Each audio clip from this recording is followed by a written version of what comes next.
Bom dia, crianças do quarto ano. Vamos para a nossa aula de História. Hoje, 29/10, quinta-feira. Então, a nossa temática de hoje, ela está na página 249 do módulo 4, tá bom? A gente vai continuar ainda na mesma temática, falando sobre a imprensa, só que hoje nós vamos saber um pouquinho sobre a imprensa feminina no Brasil, República, né? Claro, como é que se deu, como foi que começou, tá bom? E como já disse, a imprensa feminina é voltada para as mulheres, que até então, né, antes de surgir os primeiros jornais, primeiras revistas destinados às mulheres, elas tiveram que lutar muito para que isso acontecesse. A gente vai ver sobre isso no nosso assunto de hoje, bastante interessante, tá bom, criança? Então, página 249, no módulo 4, ok? Vamos lá. A imprensa alternativa feminina, surgida em meados do século XIX, foi uma espécie de embrião do movimento de mulheres. Vocês já sabem, né, que o embrião é onde tudo começa. Então, começou por volta, né, do século XIX. Em 1852, a jornalista Joana Noronha fundou e dirigiu o primeiro jornal produzido por mulheres, o Jornal das Senhoras. Tem uma imagem desse jornal na página 249. Observe aí esse jornal, tá bom?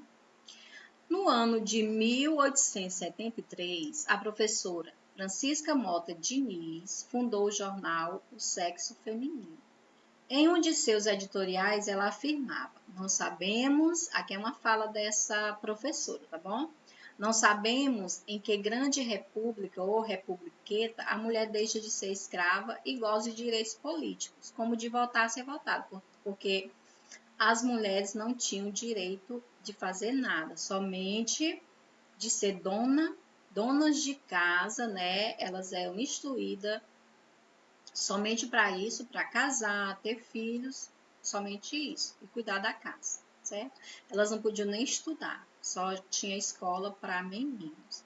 As mulheres que podiam estudar naquela época, eram as mulheres que tinham posses, né? Tinham dinheiro, as famílias mais ricas, e estudavam, contratando uma professora para ir ensinar essas meninas na própria casa das meninas, não tinha uma escola específica. Então, tudo isso veio surgir para que as mulheres começassem a reivindicar um destaque, né, na sociedade, tá bom?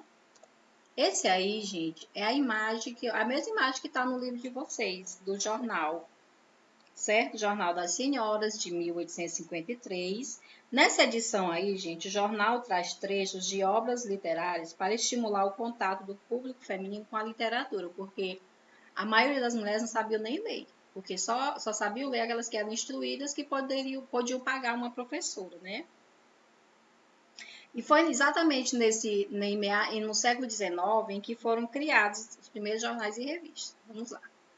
A literatura, a imprensa e a consciência feminista surgiram praticamente ao mesmo tempo no Brasil, nas primeiras décadas do século XIX.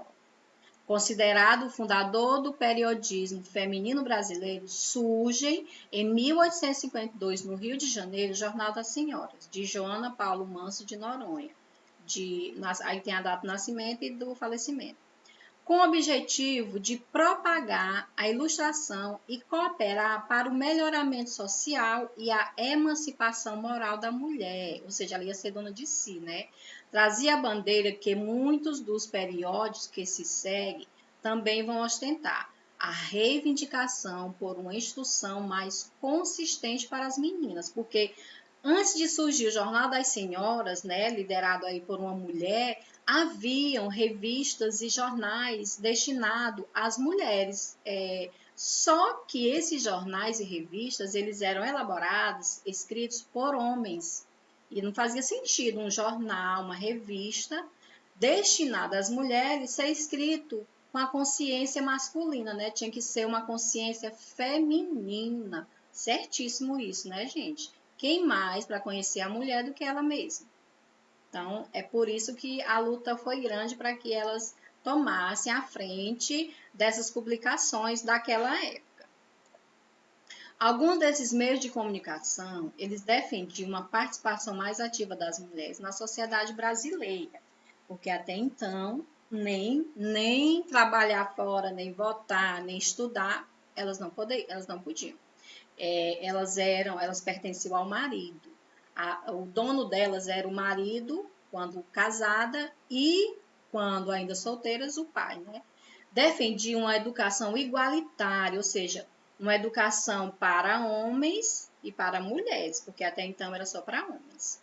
Ao longo dos anos, o número de revistas e jornais que defendiam essas causas femininas, ele cresceu. Então, foram surgindo a partir do Jornal das Senhoras, né, e de outras revistas também foram surgindo mais e mais, e foi só multiplicando essa quantidade de jornais que defendiam as causas femininas. Esses meios de comunicação foram essenciais para que as mulheres conquistassem direitos que antes eram garantidos apenas aos homens, como o direito ao voto, gente. Como é que eu vou ser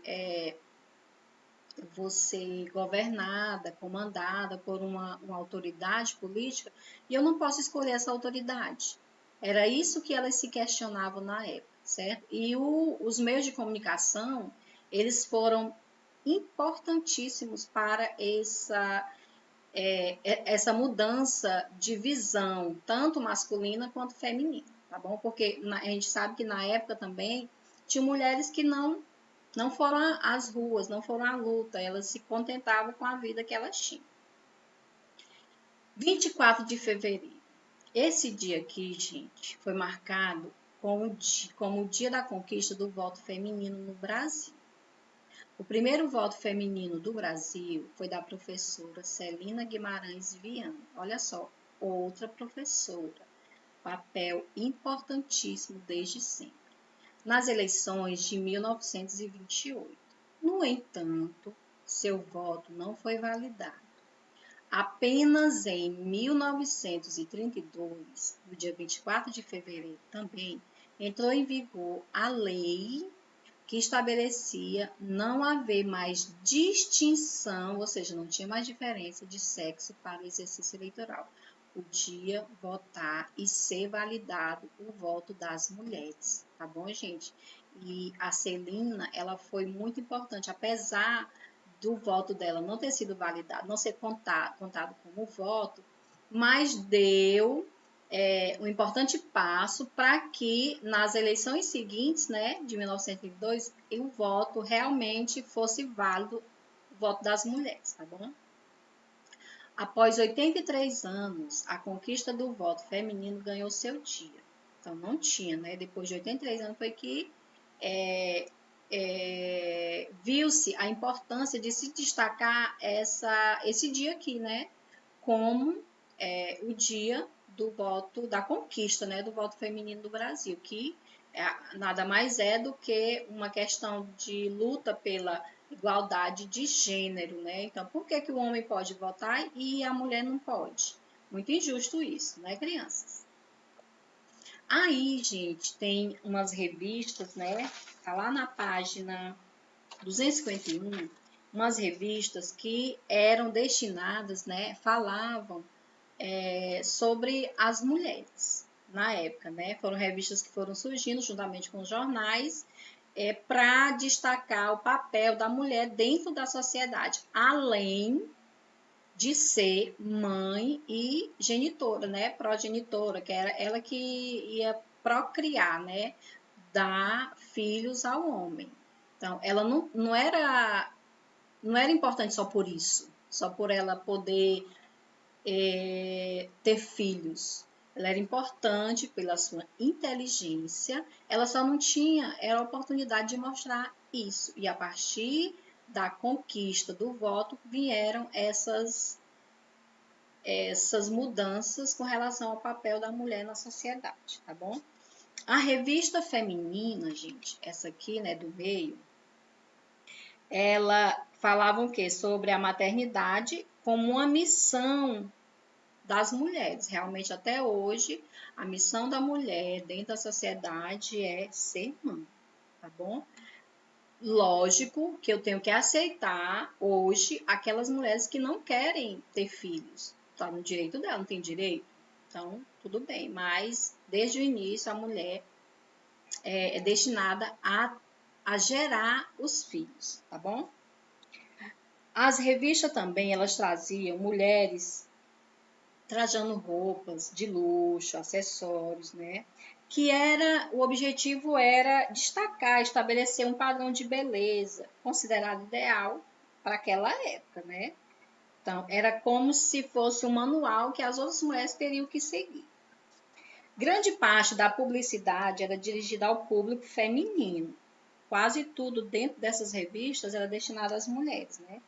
Essas propagandas, gente, elas geralmente traziam a imagem de uma mulher e associavam elas a um produto de beleza, né? Ao conforto, à elegância, à modernidade. Como você vê aí, né? No livro de vocês tem uma propaganda de um pó de arroz, que hoje a gente usa como pó compacto, tá bom? A revista chamada Careta, tá bom? De 1921.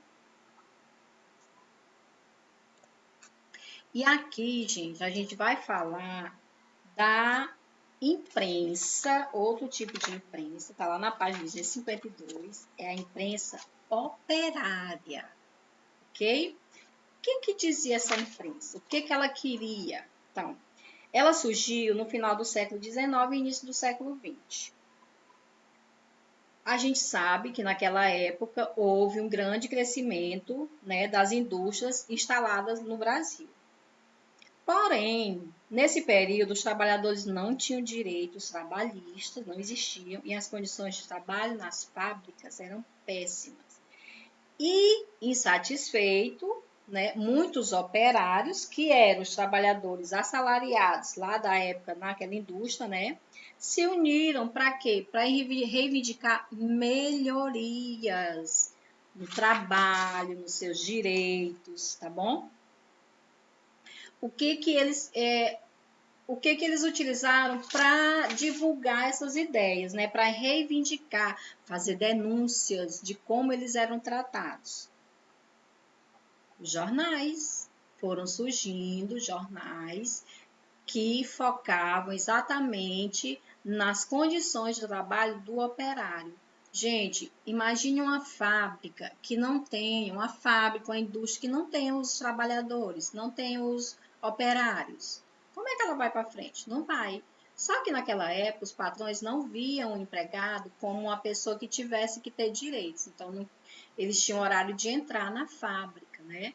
Na indústria, mas não tinham hora para sair, não tinham direito a uma remuneração segura. O ambiente de trabalho também não era seguro, aconteciam muitos acidentes, operários perdiam braço, perna, ficavam cegos, dependendo do tipo de trabalho que eles realizavam lá, né?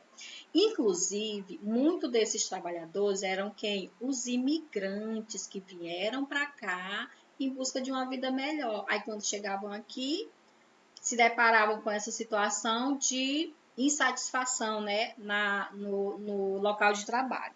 Então, os jornais, eles foram muito importantes para essa luta, para essa busca pelos direitos dos trabalhadores. E aqui, nessas duas imagens, né, alguns jornais que propagaram essas ideias, né? A classe operária, a voz do trabalhador, o combate, a lanterna, tá bom?